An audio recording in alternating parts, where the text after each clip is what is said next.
Okay, welcome back. That's the communism for thee, but not for me, communists. AOC and Zohran Mamdani.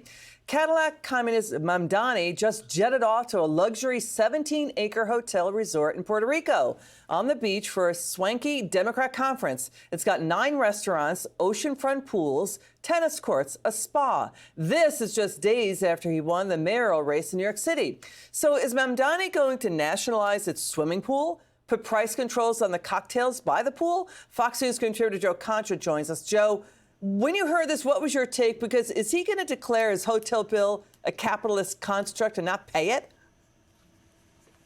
Oh, probably, Liz. Thanks for having me. Happy Friday. I mean, this guy, Liz, is as phony as a $3 bill. His entire campaign was based on victimhood, except that this is a person of privilege. His family in Uganda, which is otherwise a mostly poor country, well, he got married at a multi-million-dollar estate there, complete with private security, just earlier this year. He lives in a rent-controlled apartment despite not needing one whatsoever, or at least qualifying for one, considering that his parents are loaded, and he was making about $150,000 a year as an assemblyman. So, again, I love the fact you played that quote. We will prove that there is no problem too large for government to solve and no concern too small for it to care about. I mean, that is socialism on steroids, and you're right, Cadillac communism where, hey, don't worry, I'll stay at the swanky place while you will not, because I am a person of privilege and I'm an elitist, and that's Zohran Mamdani, not the victim that he portrays himself to be. So let's turn to this. What do you make of this? Will this rescue New York City? What do you make of Republican Congresswoman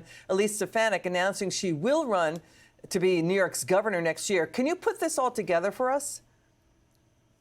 Sure. Well, upstate New York is a lot different than New York City, obviously, very blue. And Elise Stefanik, she is a firecracker. She is somebody who absolutely will give Kathy Hochul everything she can handle as far as that governor's race. Remember, Lee Zeldin came within a couple points when he ran a couple of years ago. And now we've gotten more of Kathy Hochul. New Yorkers do not like her very much. And Elise Stefanik, in polls that we've seen, is neck and neck with her already, even before she's really been campaigning. So, yeah, New York City may go to the communists, but the rest of the state is not very happy with the way New York's being run by basically one-party rule right now. Yeah, and it's Albany. It's the state legislature, not Mamdani, not the city council who gets to sign off and approve tax hikes in New York City. So this, Zohran Mamdani, AOC, Bernie Sanders, they are not telling the truth to Americans. The U.S. the government already runs 80 up to 100 socialist programs in the federal government. Let's go through it.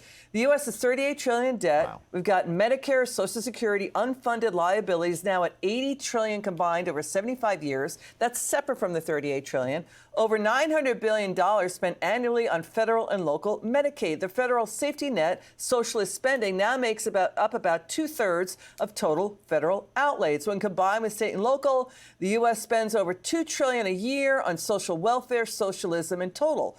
You know, Joe, that's about the size of the entire U.S. discretionary budget. So we already have socialist features, socialism in the U.S. government. Oh, completely. And once you give somebody an entitlement, Liz, I think Charles Krauthammer said this, it's almost impossible to take it back. So once you give them Medicare and Obamacare and you start giving illegals health care, hard to put that toothpaste back in the bottle. So Bernie Sanders even wants more socialism. Mamdani does. AOC, who could be the Democratic nominee, wants to go in that direction as well. We simply cannot afford this anymore. And I would hope that, again, New York City, Chicago, Seattle, Minneapolis, you can elect a socialist, but nationally in swing states, Pennsylvania, Michigan, Wisconsin, Georgia, North Carolina, they're not going to buy this whatsoever. You know, Joe, you're great on the media. We just wish the media would cover this correctly. We just wish the people, the pundits out there would cover what you and I are talking about and what we've been covering, Joe, because, you know, the U.S. media has been misleading the American people. Notably, MSNBC anchors, CNN pundits, they have been misleading the American people about what is going on with the debt picture and socialism already inside the U.S. government. Thank you so much, Joe Concha, for your insights tonight. It's good to see you.